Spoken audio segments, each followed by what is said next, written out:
Praise lord. బైబిల్‌లో మాట ఉంటది. అదేంటంటే, సాత్వికులు ధన్యులు, వారు భూలోకాన్ని స్వతంత్రించుకుంటారు అని. ఇది ఈ మాట విన్నప్పుడు నాకు చాలా ఆశ్చర్యం వేసేది. భూలోకాన్ని స్వతంత్రించుకోవడం అంటే, ఆ మహా అలెగ్జాండర్ లాగా భూలోకం మొత్తం మీదకి కత్తి వేసుకొని వెళ్ళి, అందరిని బెదిరించి, ఏదోలాగా తన దగ్గరికి రాజ్యాన్ని పట్టుకోవడమేమో, బలం చూపించడమేమో, దేవుడు సాత్వికులకు బలమిస్తాడేమో అని చెప్పి ఒక కైండ్ ఆఫ్ ఎక్స్‌పెక్టేషన్‌లో ఉండేవాడిని. కానీ నా జీవితంలో నిజంగా సాత్వికులు భూలోకాన్ని స్వతంత్రించుకుంటారు అనే మాటని అక్షరాలా చూశాను.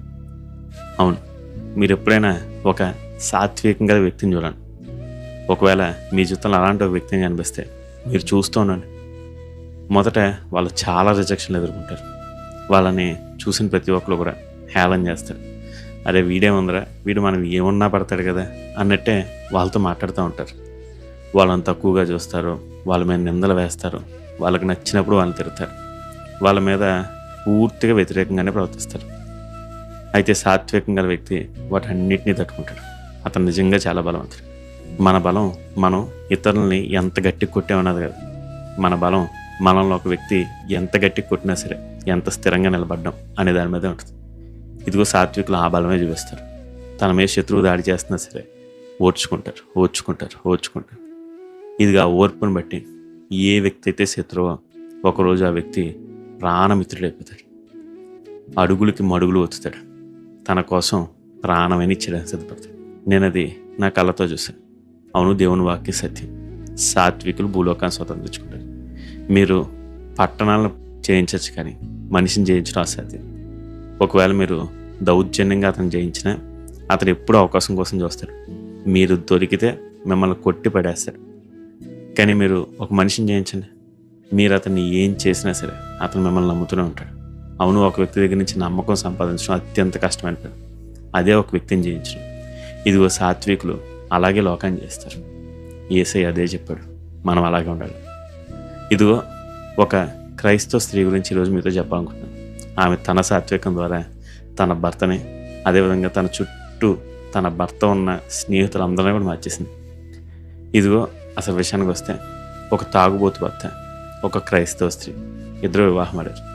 వివాహం చేసుకునే టైంలో ఇద్దరు పాపాలను చేసిన వారు, ఇద్దరిదే పాప జీవితమే. అయితే వివాహం అయిన తర్వాత ఆ స్త్రీ మార్చబడింది. ఆమె ఎంతగా మార్చబడింది అంటే, ఆమె భర్త ఆమెను బాగా గమనించాడు. ఈమె క్రైస్తవురాలు, ఈమె నన్ను ఏమీ అందు, నేను ఏం చేస్తే అదే వేదం అనుకున్నాడు. అందుని బట్టి తన వ్యసనాన్ని ఇంకా మొదలుపెట్టాడు. రోజు తాగుతుండేవాడు. రాత్రులు బాగా అర్ధరాత్రి ఎవరికి ఇంటికి వచ్చేవాడు కదా, తాగి ఇంటికి వచ్చేవాడు, కొట్టేవాడు, తిట్టేవాడు, భార్యని ఏది పడితే ఆ పని చేయించేవాడు. ఆమె ఏ మాట అనేది కదా, ఎప్పుడు గసురుకునేది కదా. ఒకరోజు తన స్నేహితులతో మందు పార్టీ చేసుకుంటూ అతను ఎలా అన్నాడు, బాగా అర్ధరాత్రి అయిపోయింది. ఇప్పుడు తన స్నేహితులు చెప్తాను, నా భార్య క్రైస్తవురాలు, ఇంటికి వెళ్ళి ఇప్పుడు నేను ఆమెని నాకు వంట చేయమంటే చేస్తాను. అయితే ఈరోజు నేను ఆమెని ఇంకెక్కువగా పరీక్షిద్దాం అనుకుంటున్నాను.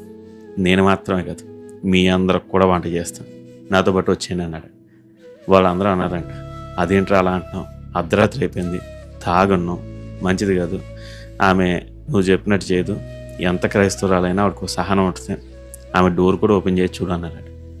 లేదు, నా భార్య క్రైస్తవురాలు, ఆమె ఒక్క మాట కూడా ఎదురు చెప్తుంది, పదని నేను చూపిస్తానని చెప్పి తన తాగుబో స్నేహితులను అందరినీ ఇంటికి తీసుకెళ్ళాడు.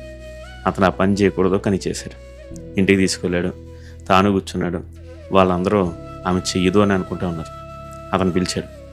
మంచి నిద్రలో ఉన్న ఆమె తలుపు తీసి వాళ్ళందరినీ లోపల తీసుకొచ్చింది. ఆయన అడిగాడు, ఇప్పుడు మా అందరికీ నువ్వు వంట చేసి పెట్టాలి, చేసి పెట్టి ఇప్పుడే అన్నాడు. అర్ధరాత్రి అయింది. ఆమె స్టవ్ వెలిగించింది, మొత్తం అన్నీ సిద్ధపరిచింది, వంట చేసేసింది, చేసి అందరికీ పెట్టడం మొదలుపెట్టింది. అసలు ఆమె ముఖంలో విసుగు లేదు, ఏమాత్రం దిగులు లేదు, బాధ లేదు, భయం లేదు. చాలా నార్మల్గా ఎప్పుడు పగలు వస్తే ఒకవేళ ఏ విధంగా ఆతిథ్యం చేస్తారో అలాగే అని మీరు తీసుకోండి అని తీసుకుని వాళ్ళందరికీ చెప్తూ ఉంటుంటే వాళ్ళకి ఆశ్చర్యం వేసింది. అసలు ఎలా ఈమె ఇంత సాత్వికంతో ఉంది, క్రైస్తవులకు ఎలా ఇంత శక్తి వచ్చింది అని ఒక వ్యక్తి ఉండబట్టలేక ఆమెను అడిగేశారు చాలా గౌరవంగా. చెల్లమ్మ, తప్పుగా అనుకోకు, నేను వచ్చిన సమయం చాలా తప్పైంది, మేము అందరం తాగున్నాం, నీ భర్తకు బుద్ధి లేదు, ఆయన తీసుకొచ్చి ఇక్కడ మమ్మల్ని అందరినీ కూర్చోబెట్టాడు, మేమందరం నేను చాలా ఇబ్బంది పెట్టేశాం, నేను ఇందాక నుంచి ఎదురు చూస్తున్నాను, మా ఇంట్లో ఎవరైనా అయితే అసలు కనీసం నాకు తలుపు కూడా తీరు. నువ్వేమో నీ భర్తకి మాత్రమే కాకుండా మాకు కూడా మర్యాదలు చేస్తా ఉన్నావు. అమ్మ ఎలాగమ్మా నీ భర్తను అంతలా నువ్వు ప్రేమించగలుగుతున్నావు? అతన్ని ఎలా నువ్వు ఎంతగా గౌరవించగలుగుతున్నావు? అతను అంత మూర్ఖంగా ఉన్నాడు కదా అని అడిగాడు. అప్పుడు ఆ స్త్రీ నవ్వుతూ అతనితో అంది, అన్నయ్య, నా భర్త నేను పెళ్లి చేసుకున్నప్పుడు ఇద్దరం పాపిష్టి జీవితాలు కలిగిన వాళ్ళమే. అయితే నేను యేసుని తెలుసుకున్నాను. ఇది యేసుని తెలుసుకున్న తర్వాత నా జీవితాన్ని ఆయనకు సమర్పించి నేను మార్పు చెందాను. ఇదిగో ఒకవేళ నేను ఈ లోకాన్ని విడిచిపెడితే నాకు పరలోకం ఉంది. నా జీవితం అక్కడ చాలా సంతోషంగా ఉంటుంది. ఇదిగో నా భర్త ఉన్నాడు చూశారు, ఆయనకి ఎప్పటికే చాలాసార్లు సువార్త అందించుకున్నాను. నా జీవితం ద్వారా కూడా నేను ఆయనకు సువార్త చేస్తానన్నాను, కానీ ఆయన వినలేదు. నా భయం అంతా ఇదేనన్నయ్య, ఒకవేళ ఈయన కానీ ఈ లోకాన్ని విడిచిపెట్టిపోతే ఆయనకి నరకమే ప్రాప్తిస్తుంది. అక్కడ ఆయన గౌరవపరచడానికి మర్యాద ఇవ్వడానికి ఎవరు ఉండరు. అందుకనే ఈ భూమి మీద బతికిన కొన్నాళ్ళైనా అతను సంతోషంగా ఉండాలని నేను ఆయన్ని ఎంతగా గౌరవపరుస్తున్నాను అన్నదండి. ఆ కొద్ది మాటలు అక్కడున్న వారందరికీ చెంపపెట్టాయి. ఇదిగో ఆ రాత్రి అయిన తర్వాత ఆ భర్త, ఆ చుట్టూ ఉన్న వాళ్ళు అందరూ రక్షించబడిపోయారు, కేవలం ఆమె ఒక్కదాని వల్ల. ఎందుకు? ఆమె సాత్వికురాలు కాబట్టి. అవును, మీ సాత్వికం లోకాన్ని అంతటినీ చేస్తే మీరు చేయాల్సిందల్లా దేవుడి మీద నమ్మకం ఉంచడం. ఇదిగో ఆ రోజు వాళ్ళందరికీ భయం కలిగింది. అవును కదా, ఈరోజు ఏమైనా కష్టపడతా ఉన్నాం, కానీ ఈవిడే తెలుసు ఈ లోకం విడిచిపెట్టాక ఏమి ఆనందం ఉందా. కానీ కష్టపడుతున్న మనం ఉన్నాం చూసావు, మన అందరికీ నరకమే. ఇదిగో మనకు ఆ నరకం వద్దు బాబాయ్. ఆమె నమ్మకం అంత బలమైందైతే మనమే బహుశా తప్పు చేస్తున్నామో అని వాళ్ళ నమ్మకాన్ని మార్చుకున్నారు. దేవునికి తమ జీవితాలు అప్పగిచ్చారు, తమ జీవితాలు అన్నీ బాగు చేసుకున్నారు. అవును, దేవుడు మీ సాత్వికం ద్వారా కుటుంబాలను కట్టగలడు, లోకాన్ని రక్షించగలడు. మరి ఈరోజు మీరు సాత్వికులే ఉంటారా? ఆలోచించండి.